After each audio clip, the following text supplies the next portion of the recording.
Inspector Ajay बहुत ही ईमानदार police officer हैं। एक दिन सुबह जब वो मॉर्निंग वॉक पर गए थे तो उनका सड़क पर एक्सीडेंट हो जाता है और कार उन्हें कुचलकर वहाँ से भाग जाती है। इंस्पेक्टर सिम्हा केस की जांच पड़ताल करते हैं। ये तो साफ साफ हिट एंड रन केस है। कार ने टक्कर मारी और चली गई। तभी डिटेक्टिव जे भी वहाँ से वॉक करके लौट रहा था। उसने जब देखा तो उसने कहा, इंस्पेक्टर सिम्हा, ये हिट एंड रन का केस नहीं है बल्कि एक प्लान मर्डर है। वो देखो, कार के पहियों के निशान, वो सीधी नहीं गए। अगर हिट एंड रन केस होता तो गाड़ी वाला आगे से सीधा निकल जाता, मगर उसने पहले अजय को टक्कर मारी, गाड़ी रिवर्स ली, कार पलटाई और यहाँ से भाग गया। वो देखो सारे निशान। डिटेक्टिव जे आसपास देखता है तो उसे एक सीसीटीवी कैमरा दिखाई देता है। डिटेक्टिव जे उसको चेक करता है तो देखकर हैरान हो जाता है। उस सीसीटीवी वीडियो में दिख रहा था कि एक कार से एक्सीडेंट हुआ है पर उस कार पर कोई नंबर नहीं लिखा था। कातिल बहुत ही चालाक है। उसने ऐसी गाड़ी का इस्तेमाल किया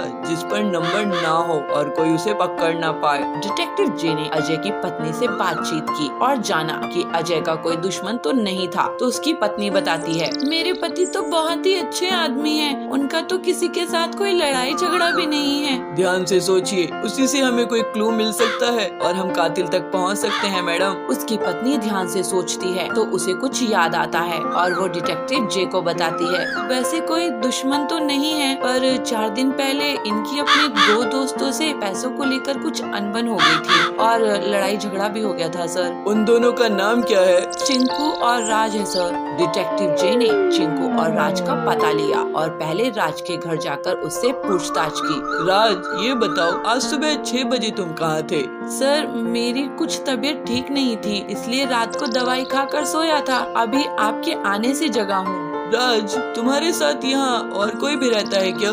नहीं सर, मैं ही अकेले रहता हूँ। तभी इंस्पेक्टर सिम्हा कहने लगा, अरे डिटेक्टिव जे, मुझे बहुत तेज से बाथरूम लगी है, क्या मैं चला जाऊं? हाँ हाँ, क्यों नहीं सर, वो रहा बाथरूम, आप जा सकते हैं। इंस्पेक्टर सिम्हा उसके बाथरूम में जाता है और देखता है कि साबुन और उसका कच्छा भी गीला पड़ा हुआ है। इसी से सिम्हा समझ जाता है कि राज झूठ बोल रहा है क्योंकि उसने अभी बताया था कि वो अभी अभी जागा है, तो फिर वो नहा कब लिया। सिम्हा ये बात डिटेक्टिव जे को बताता है।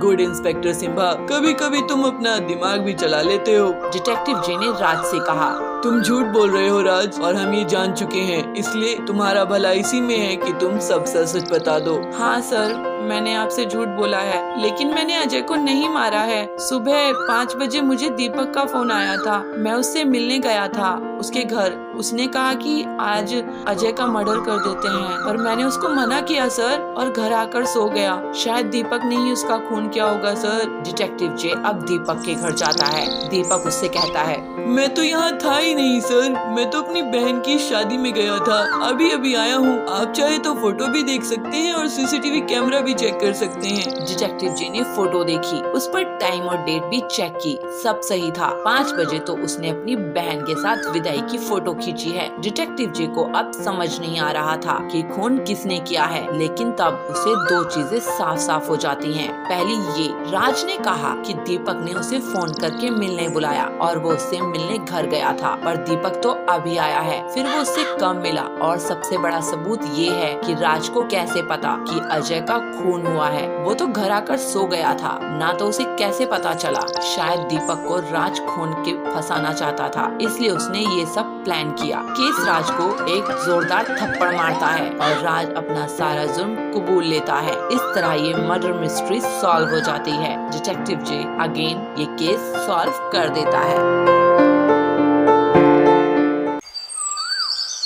बबलू कबूतर की पत्नी पीलू चिड़िया का हाइट बहुत कम था। वो इतनी नाटी थी कि कई बार जंगल के पक्षी उसका मजाक उड़ाते थे। बबलू कबूतर की माँ पीलू चिड़िया से कहती है, अरे पीलू, तेरे लिए तो मुझे किचन में टेबल रखवानी पड़ेगी।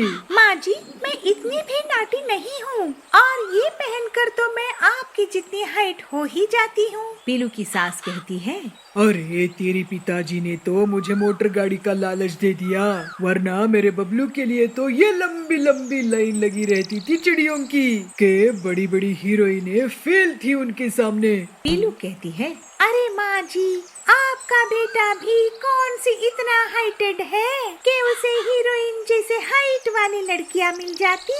वैसे भी मेरी और इनकी जोड़ी तो राम सीता की जोड़ी है। एक दिन सभी खाना खा रहे होते हैं। बबलू कहता है, माँ, दाल बहुत अच्छी बनी है, थोड़ी सी और देना।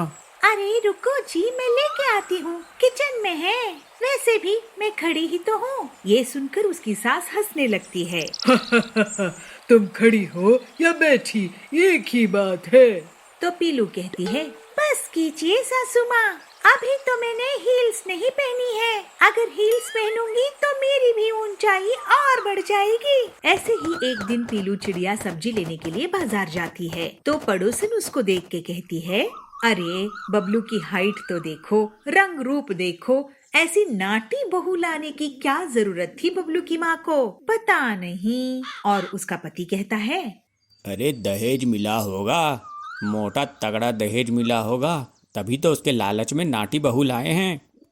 अब करे जग हंसाई, हा हा हा हा। पड़ोसियों की बात पीलू सुन लेती है और उसे बहुत गुस्सा आता है। पीलू चिड़िया उनसे कहती है, अंकल जी, आंटी जी, मेरे पापा के पास धन दौलत है। उन्हें मेरी शादी के लिए एक अच्छा लड़का चाहिए था। उन्हें ये पसंद आ गए। उन्होंने मेरी शादी इनसे करवा दी। इसमें मेरा क्या कसूर है जो आप मुझे ताना मार रहे हो? तो पड़ोसन कहती है, अरे नहीं नहीं पीलू, ऐसी बात नहीं है। हम तो तेरी सास की बात कर रहे थे। कितनी लालची औरत है। इस पर पीलू चिड़िया कहती है, देखिए वो लालची नहीं है, उनके कुछ शौक है जो अपने बेटे से पूरा कराना चाहती है। इसमें क्या बुराई है?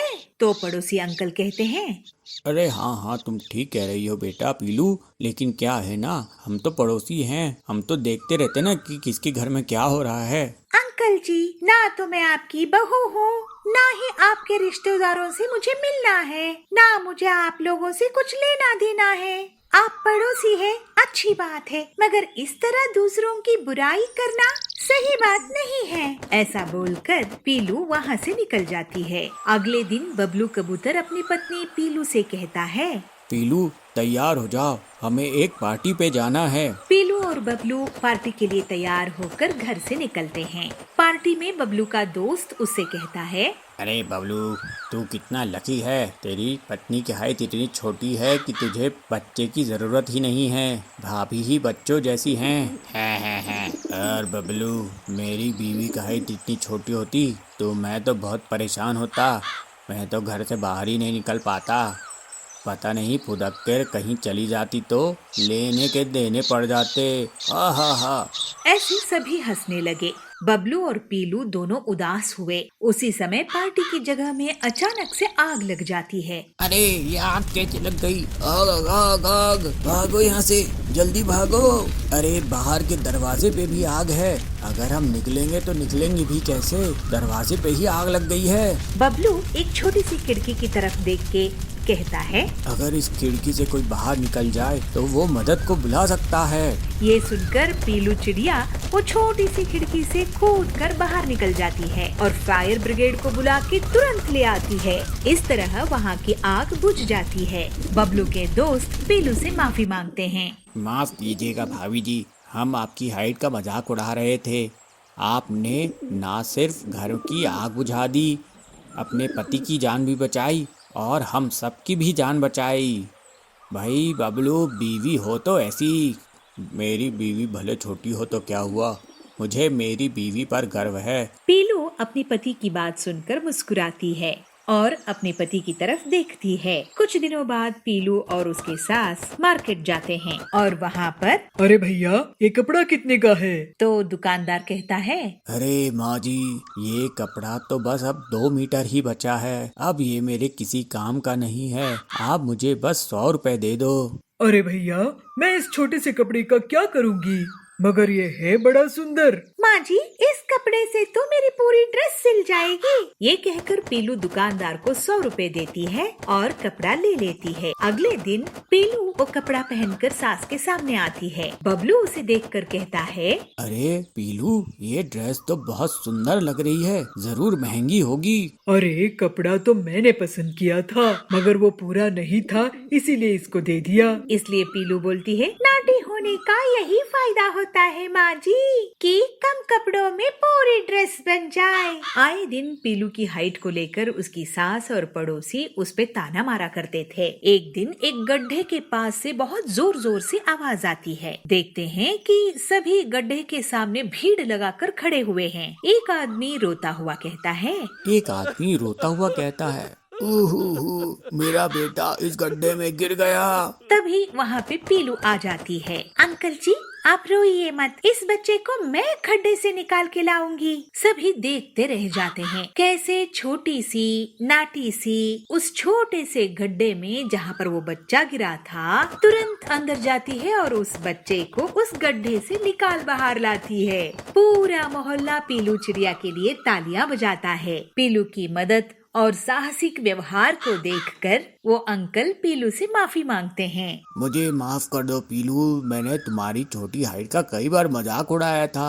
आज तुमने मेरे बच्चे की जान बचाई है। कोई बात नहीं अंकल जी। पीलू की इस साहस पर पीलू की सास उसकी तारीफ करती है। वाह वाह पीलू, मुझे तुम पे बहुत गर्व है। कोई भी अपने रंग रूप हाइट के कारण बड़ा छोटा नहीं होता, वो अपनी साहस के कारण और सरल स्वभाव के कारण बड़ा या छोटा होता है। मुझे माफ कर देना बेटी, मुझे तुम पे बहुत गर्व है। ऐसे कहते हुए पीलू की सास उसे गले लगा लेती है और सारे मोहल्ले वाले पीलू की वाहवाही करते हैं। बबलू बहुत खुश होता है।